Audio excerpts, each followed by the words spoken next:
क्या तकदीर सच में इंसान को आसमान से उठाकर कीचड़ में फेंक देती है, या हम खुद अपने हाथों से अपनी बर्बादी लिखते हैं?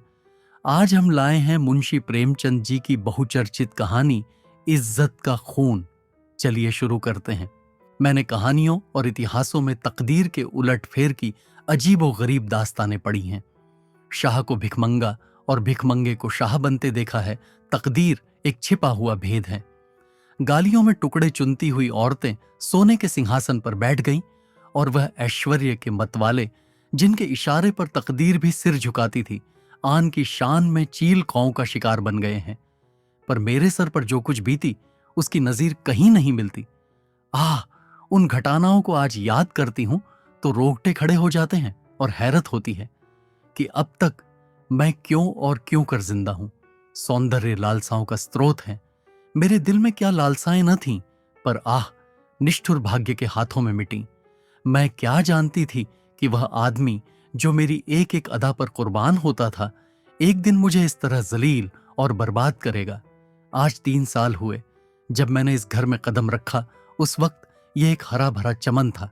मैं इस चमन की बुलबुल थी। हवा में उड़ती थी, डालियों पर चहकती थी, फूलों पर सोती थी। सईद मेरा था, मैं सईद की थी। इस संगमरमर के हौज के किनारे हम मोहब्बत के पासे खेलते थे। तुम मेरी जान हो, मैं उनसे कहती थी। तुम मेरे दिलदार हो। हमारी जायदाद लंबी चौड़ी थी। जमाने की कोई फ्रिक, जिंदगी का कोई गम न था। हमारे लिए जिंदगी सशरीर आनंद, एक अनंत चाह और बहार का तिलिस्म थी, जिसमें मुरादें खिलती थीं और खुशियों हंसती थी। जमाना हमारी इच्छाओं पर चलने वाला था। आसमान हमारी भलाई चाहता था और तकदीर हमारी साथी थी। एक दिन सईद ने आकर कहा, मेरी जान, मैं तुमसे एक विनती करने आया हूं। देखना, इन मुस्कुराते हुए होठों पर इनकार का हर्फ ना आए। मैं चाहता हूं कि अपनी सारी मिल्कियत, सारी जायदाद तुम्हारे नाम चढ़वा दूं। मेरे लिए तुम्हारी मोहब्बत काफी है। यही मेरे लिए सबसे बड़ी नेमत है। मैं अपनी हकीकत को मिटा देना चाहता हूं। मैं चाहता हूं कि तुम्हारे दरवाजे का फकीर बन करके रहूं। तुम मेरी नूरजहां बन जाओ। मैं तुम्हारा सलीम बनूंगा और तुम्हारी मूंगे जैसी हथेली के प्यालों पर उम्र बसर करूंगा। मेरी आंखें भर आई। खुशियां छोटी पर पहुंचकर आंसू की बूंद बन गई। पर अभी पूरा साल भी ना गुजरा था कि मुझे सईद के मिजाज में कुछ तब्दीली नजर आने लगी। हमारे दरमियान कोई लड़ाई झगड़ा या बदमजगी न हुई थी, मगर अब वह सईद न था जिसे एक लम्हे के लिए भी मेरी जुदाई दूभर थी। वह अब रात की रात गयाब रहता। उसकी आंखों में प्रेम की वह उम्मग न थी, न अंदाजों में वह प्यास, न मिजाज में वह गर्मी। कुछ दिनों तक इस रुखेपन ने मुझे खूब रुलाया। मोहब्बत के मजे याद आकर तड़पा देते। मैंने पढ़ा था कि प्रेम अमर होता है। क्या वह स्रोत इतनी जल्दी सूख गया? आह नहीं, वह अब किसी दूसरे चमन को शादाब करता था। आखिर मैं भी सईद से आंखें चुराने लगी। बेदिली से नहीं, सिर्फ इसलिए कि अब मुझे उससे आंखें मिलाने की ताव न थी। उस देखते ही मोहब्बत के हजारों करिश्मे नजरों के सामने आ जाते और आंखें भर आती। मेरा दिल अब भी उसकी तरफ खिंचता था। कभी कभी बेअख्तियार जी चाहता कि उसके पैरों पर गिरूं और कहूं, मेरे दिलदार, ये बेरहमी क्यों? क्या तुमने मुझसे मुंह फेर लिया है? मुझसे क्या खता हुई? लेकिन इस स्वाभिमान का बुरा हो जो दीवार बनकर रास्ते में खड़ा हो जाता। यहां तक कि धीरे धीरे दिल में भी मोहब्बत की जगह हसद ने ले ली। निराशा के धैर्य ने दिल को तस्कीन दी। मेरे लिए सईद अब बीते हुए बसंत का एक भूला हुआ गीत था। दिल की गर्मी ठंडी हो गई। प्रेम का दीपक बुझ गया। यही नहीं, उसकी इज्जत भी मेरे दिल से रुखसत हो गई। जिस आदमी के प्रेम के पवित्र मंदिर में मैल भरा हुआ हो, वह हरगिज इस योग्य नहीं कि मैं उसके लिए घुलूं और मरूं। एक रोज शाम के वक्त मैं अपने कमरे में पलंग पर पड़ी एक किस्सा पढ़ रही थी। तभी अचानक एक सुंदर स्त्री मेरे कमरे में आई। ऐसा मालूम हुआ कि जैसे कमरा जगमगा उठा। रूप की ज्योति ने दरो दीवार को रोशन कर दिया। गोया अभी सफेदी हुई है उसकी अलंकृत शोभा, उसका खिला हुआ फूला जैसा लुभावना चेहरा, उसकी नशीली मिठास। किसी तारीफ करूं, मुझ पर एक रोब सा छा गया। मेरा रूप का घमंड धूल में मिल गया है। मैं आश्चर्य में थी कि यह कौन रमणी है और यहां क्यों कर आई। बेअख्तियार उठी कि उससे मिलूं और पूछूं कि सईद भी मुस्कुराता हुआ कमरे में आया। मैं समझ गई कि यह रमणी उसकी प्रेमिका है। मेरा गर्व जाग उठा। मैं उठी जरूर, पर शान से गर्दन उठाए हुए आंखों में हुस्न के रौब की जगह घृणा का भाव आ बैठा। मेरी आंखों में अब वह रमणी रूप की देवी नहीं, डसने वाली नागिन थी। मैं फिर चारपाई पर बैठ गई और किताब खोलकर सामने रख ली। वह रमणी एक क्षण तक खड़ी मेरी तस्वीरों को देखती रही, तब कमरे से निकली चलते वक्त उसने एक बार मेरी तरफ देखा। उसकी आंखों से अंगारे निकल रहे थे, जिनकी किरणों में हिंस प्रतिशोध की लाली झलक रही थी। मेरे दिल में सवाल पैदा हुआ, सईद इसे यहां क्यों लाया? क्या मेरा घमंड तोड़ने के लिए? जायदाद पर मेरा नाम था, पर वह केवल एक भ्रम था। उस पर अधिकार पूरी तरह सईद का था। नौकर भी उसी को अपना मालिक समझते थे और अक्सर मेरे साथ ढिठाई से पेश आते। मैं सब्र के साथ जिंदगी के दिन काट रही थी। जब दिल में उमंगे न रहीं तो पीड़ा क्यों होती? सावन का महीना था, काली घटा छाई हुई थी और रिझिम बूंदें पड़ रही थीं। बगीचे पर हसद का अंधेरा और सिहास दराख्तों पर जुगनुओं की चमक ऐसी मालूम होती थी जैसे कि उनके मुंह से चिंगारियों जैसी आहें निकल रही हैं। मैं देर तक हसद का यह तमाशा देखती रही। कीड़े एक साथ चमकते थे और एक साथ बुझ जाते थे, गोया रोशनी की बाढ़ें छूट रही हैं। मुझे भी झूला झूलने और गाने का शौक हुआ। मौसम की हालतें हसद के मारे हुए दिलों पर भरी अपना जादू कर जाती हैं। बगीचे में एक गोल बंगला था। मैं उसमें आई और बरागदी की एक कड़ी में झूला डलवाकर झूलने लगी। मुझे आज मालूम हुआ कि निराशा में भी एक आध्यात्मिक आनंद होता है, जिसका हाल उसको नहीं मालूम, जिसकी इच्छा पूर्ण है। मैं चाव से मल्हार गाने लगी। सावन विरह और शोक का महीना है। गीत में एक वियोगी हृदय की गाथा की कथा ऐसे दर्द भरे शब्दों बयान की गई थी कि बरबस आंखों से आंसू टपकने लगे। इतने में बाहर से एक लालटेन की रोशनी नजर आई। सईद और हसीना दोनों चले आ रहे थे। हसीना ने मेरे पास आकर कहा, आज यहां नाच रंग की महफिल सजेगी और शराब के द्वार चलेंगे।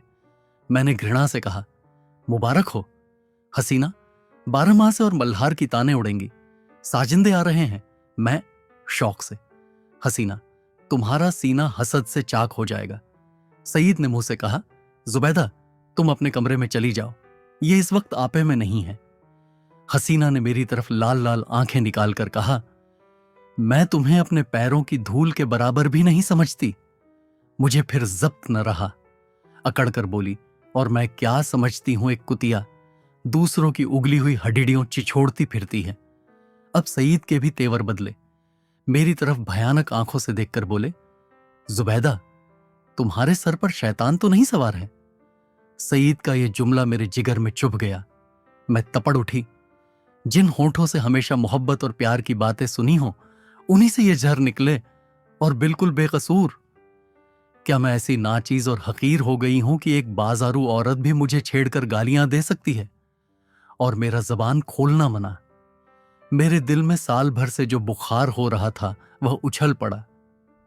मैं झूले से उतर पड़ी और सईद की तरफ शिकायत भरी निगाहों से देखकर बोली, शैतान मेरे सर पर सवार हो या तुम्हारे सर पर, इसका फैसला तुम खुद कर सकते हो। सईद, मैं तुमको अब तक शरीफ और गैरत वाला समझती थी, तुम खुद कर सकते हो। बेवफाई की इसका मलाला मुझे जरूर था, मगर मैंने सपनों में भी यह ना सोचा था कि तुम गैरत से इतने खाली हो कि हया फरोश औरत के पीछे मुझे इस तरह जलीज करोगे। इसका बदला तुम्हें खुदा से मिलेगा। हसीना ने तेज होकर कहा, तू मुझे हया फरोश कहती है? मैं बेशक कहती हूं। सईद, और मैं बेगैरत हूं? मैं बेशक बेगैरत ही नहीं, शोबदेबाज, मक्कार, पापी, सब कुछ। ये अल्फाज बहुत घिनौने हैं, लेकिन मेरे गुस्से के इजहार के लिए काफी नहीं। मैं ये बातें कह रही थी कि यकायक सईद के लंबे तगड़े हट्टे कट्टे नौकर ने मेरी दोनों बाहें पकड़ ली और पलक मारते भर में हसीना ने झूले की रस्सियां उतार कर मुझे बरामदे के एक लोहे के खंभे से बांध दिया। इस वक्त मेरे दिल में क्या ख्याल आ रहे थे यह याद नहीं, पर मेरी आंखों के सामने अंधेरा छा गया था। ऐसा मालूम होता था कि ये तीनों इंसान नहीं, यमदूत है। गुस्से की जगह दिल में डर समा गया था। इस वक्त अगर कोई रौबी ताकत मेरे बंधनों को काट देती, मेरे हाथों में आबदार खंजर दे देती, तो भी तो जमीन पर बैठकर अपनी जिल्लत और बेकसी पर आंसू बहाने के सिवा और कुछ न कर सकती। मुझे ख्याल आता था कि शायद खुदा की तरफ से मुझ पर यह कहर नाजिल हुआ है। शायद मेरी बेनमाजी और बेदीनी की यह सजा मिल रहा है। मैं अपनी पिछली जिंदगी पर निगाह डाल रही थी कि मुझसे कौन सी गलती हुई हो जिसकी यह सजा है। मुझे इस हालत में छोड़कर तीनों सूरतें कमरे में चली गईं। मैंने समझा मेरी सजा खत्म हुई, लेकिन क्या यह सब मुझे यूं ही बधान रखेगे? लौड़ियां मुझे इस हालत में देख ले तो क्या कहें? नहीं, अब मैं इस घर में रहने के काबिल ही नहीं। मैं ही सोच रही थी कि रस्सियां क्यों कर खा लूं, मगर अफसोस मुझे ना मालूम था कि अभी तक जो मेरी गति हुई है वह आने वाली बेरहमियों का सिर्फ बयाना है। मैं अब तक न जानती थी कि वह छोटा आदमी कितना बेरहम, कितना कातिल है। मैं अपने दिल से बहस कर रही थी कि अपनी इस जिल्लत मुझ पर कहां तक है। अगर मैं हसीना की उन दिल जलाने वाली बातों को जवाब न देती तो क्या यह नौबत ना आती? आती, और जरूर आती। वहां काली नागिन मुझे डसने का इरादा करके चली थी, इसलिए उसने ऐसे दिल दुखाने वाले लहजे में ही बात शुरू की थी। मैं गुस्से में आकर उसको लान तान करूं और उसे मुझे जलील करने का बहाना मिल जाए। पानी जोर से बरसने लगा। बौछारों से मेरा सारा शरीर तर हो गया था। सामने गहरा अंधेरा था। मैं कान लगाए सुन रही थी कि अंदर क्या मिसकॉट हो रही है, मगर मेह की सनसनाहट के कारण आवाजें साफ न सुनाई देती थीं। इतने लालटेन फिर से बरामदे में आई और तीनों उरावनी सूरतें फिर सामने आकर खड़ी हो गई। अब कि उस खून परी के हाथों में एक पतली सी कमची थी। उसके तेवर देखकर मेरा खून सर्द हो गया। उसकी आंखों में एक खून पीने वाली वहशत, एक कातिल पागलपन दिखाई दे रहा था। मेरी तरफ शरारत भरी नजरों से देखकर बोली, बेगम साहबा, मैं तुम्हारी बदजबानियों का ऐसा सबक देना चाहती हूं जो तुम्हें सारी उम्र याद रहे। और मेरे गुरु ने बतलाया है कि कमची से ज्यादा देर तक ठहरने वाला और कोई सबक नहीं होता। यह कहकर उस जालिम ने मेरी पीठ पर एक कमची जोर से मारी।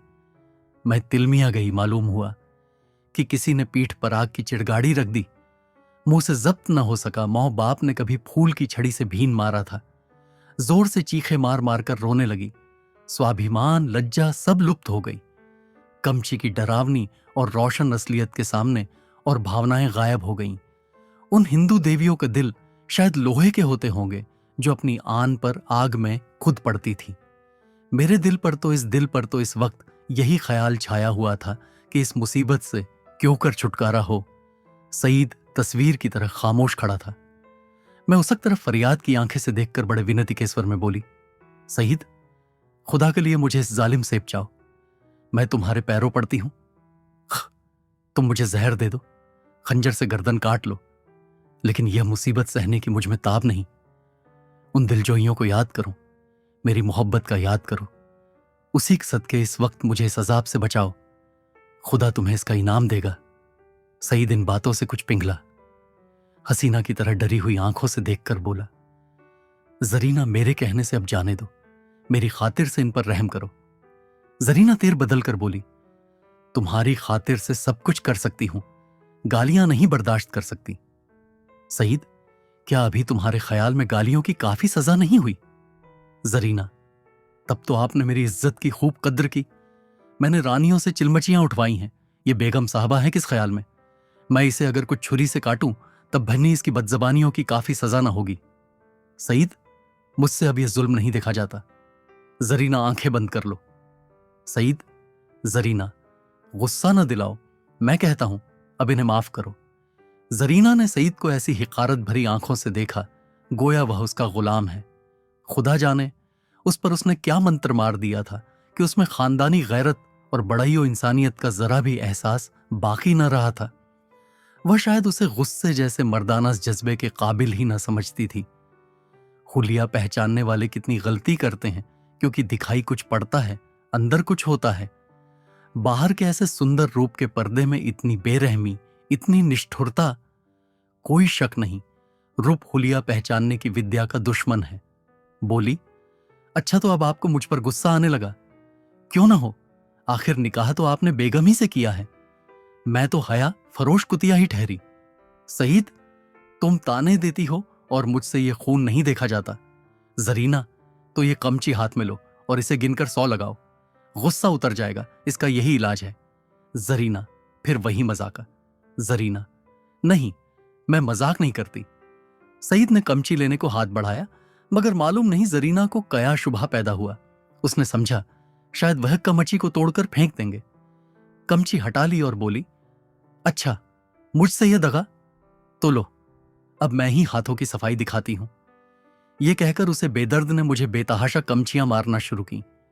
मैं दर्द से ऐंठ ऐंठ कर चीख रही थी। उसके पैरों पड़ती थी, मिन्नतें करती थी, अपने किए पर शर्मिंदा थी, दुआएं देती थी, पीर और पैगंबर का वास्ता देती थी, पर उस कातिल को जरा भी रहम ना आता था।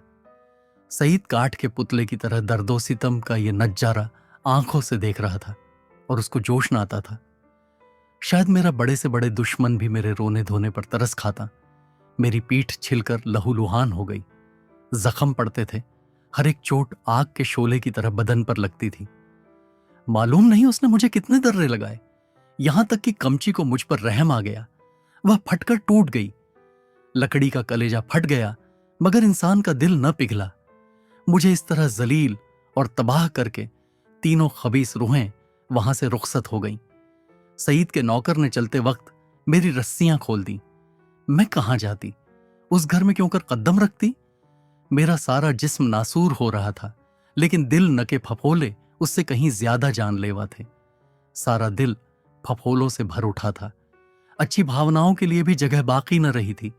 उस वक्त मैं किसी अंधे को कुएं में गिरते देखती तो मुझे हंसी आती, किसी यतीम का दर्दनाक रोना सुनती तो उसका मुंह चिढ़ाती। दिल की हालत में एक जबरदस्त इनकालाब हो गया था।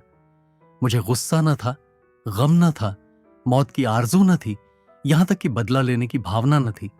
उस इंतहाई जिल्लत ने बदला लेने की इच्छा को भी खत्म कर दिया था। हालांकि मैं चाहती तो कानूनन सईद को शिकंजे में ला सकती थी, उसे दाने दाने के लिए तरसा सकती थी, लेकिन यह बेइज्जती, यह बेआबरूई, यह पामाली बदले के ख्याल के दायरे से बाहर थी। बस सिर्फ एक चेतना बाकी थी और वह अपमान की चेतना थी। मैं हमेशा के लिए जलील हो गई। क्या यह दागा किसी तरह मिट सकता था? हरगिज नहीं। हां, वह छिपाया जा सकता था और उसकी एक ही सूरत थी कि जिल्लत के काले गड्ढे में गिर पड़ूं ताकि सारे कपड़ों की सियाही इस सियाह दाग को छिपा दे। क्या इस घर से ब्याबान अच्छा नहीं जिसके पेंदे में एक बड़ा छेद हो गया हो? इस हालत में यही दलील मुझ पर छा गई। मैंने अपनी तबाही को और भी मुकम्मल, अपनी जिल्लत को और भी गहरा, आने काले चेहरे को और भी काला करने का पक्का इरादा कर लिया। रात भर मैं वहीं पड़ी, कभी दर्द से कराहती और कभी इन्हीं ख्यालात में उलझती रही। यह घातक इरादा हर क्षण मजबूत से और भी मजबूत होता जाता था। घर में किसी ने मेरी खबर न ली। पौ फटते ही मैं बागीचे से बाहर निकल आई। मालूम नहीं मेरी लाज शर्म कहां गायब हो गई थी। जो शख्स समुंदर में घोते खा चुका हो उसे ताले तलैयों का क्या डर। मैं जो दरो दीवार से शर्माती थी, इस वक्त शहर की गलियों में बेधड़क चली जा रही थी। चोर कहां? वहीं जहां जिल्लत की कद्र है, जहां किसी पर कोई हंसने वाला नहीं, जहां बदनामी का बाजार सजा हुआ है, जहां हया बिकती है और शर्म लुटती है। इसके तीसरे दिन रूप की मंडी के एक अच्छे हिस्से में एक ऊंचे कोठे पर बैठी हुई मैं उस मंडी की सैर कर रही थी। शाम का वक्त था। नीचे सड़क पर आदमियों की ऐसी भीड़ थी कि कंधे से कंधा छिलता था। आज सावन का मेला था। लोग साफ सुथरे कपड़े पहने कतार की कतार दरिया की तरफ जा रहे थे। हमारे बाजार की बेशकीमती जिन्स भी आज नदी के किनारे सजी हुई थी।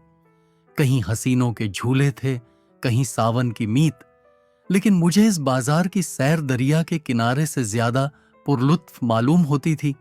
ऐसा मालूम होता है कि शहर की और सब सड़कें बंद हो गई हैं, सिर्फ यही तंग गली खुली हुई है और सबकी निगाहें कोठों ही की तरफ लगी थीं, गोया वह जमीन पर नहीं चल रहे, हवा में उड़ना चाहते हैं।